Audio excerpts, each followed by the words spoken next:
À la fin du match, il vient me voir et me dit un quart de finale, ça se joue pas, ça se gagne. Capitaine, bonjour. Bonjour. Quel parcours incroyable, quelle est la force de cette équipe? Le parcours est incroyable aujourd'hui. Déjà moi, dans ma vie, j'en ai jamais fait. Un quart de finale aujourd'hui. On se dit qu'on a 2 pas du Stade de France. Franchement, c'est un PK incroyable. Et la force de notre équipe, franchement, c'est que déjà on a une concurrence saine déjà dans le groupe.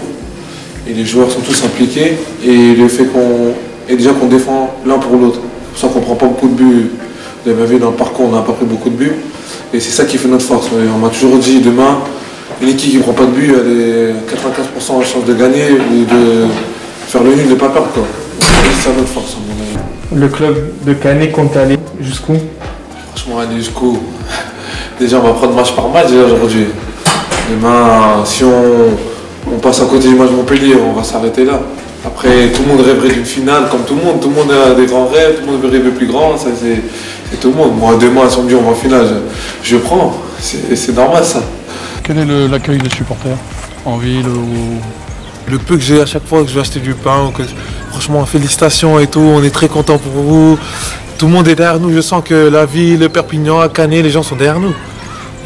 Franchement, c'est un truc historique déjà et là, ça a réveillé un peu le département, je pense.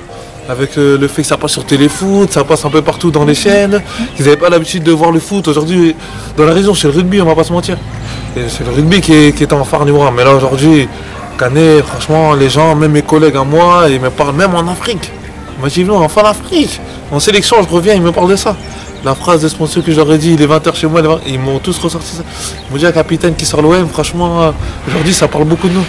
Et c'est ça qu'aujourd'hui, c'est ça qui est bien. Pour le club, pour les joueurs, pour tout. Vous voyez, franchement, ça fait plaisir, en tout cas, de se retrouver comme ça aujourd'hui et d'être avec tout ce qui se passe avec les sanitaires, on va le répéter encore. Les autres clubs, moi, des autres collègues à Sedan qui viennent de perdre contre Angers, des autres collègues que j'ai qui s'entraînent, qui jouent que des matchs entre eux, franchement, et mentalement, ils sont fatigués. Je les ai au téléphone souvent. Et ils me disent, franchement, c'est compliqué. Et j'aimerais pas être à leur place. Heureusement que nous, on a fait le travail aujourd'hui pour être arrivé là, franchement. Capitaine de l'équipe, comment assumes-tu ton rôle? Sur le terrain, après, moi, je suis quelqu'un déjà qui parle beaucoup. Puis après, je dis mes mots et je suis toujours à l'écoute. Tout le monde, il peut parler, moi. Bref, sur le terrain, je laisse pas, je me dis pas capitaine, c'est moi qui dis tout. Si tout le monde y parle, tout le monde est capable de soi-même. Aujourd'hui, c'est ça qui a fait notre force. Qu'est-ce qu'on peut souhaiter au club de Canet et qu'est-ce qu'on peut te souhaiter? Franchement, le club de Canet, déjà, les faire arriver encore plus, chercher la demi-finale. Et moi, pour arriver pour moi, déjà, je rêve déjà avec les qualifications à la Cannes. Aujourd'hui, je qualifie en quart de finale. Franchement, après, ce qu'on peut rêver, c'est toquer plus haut. On va pas se mentir.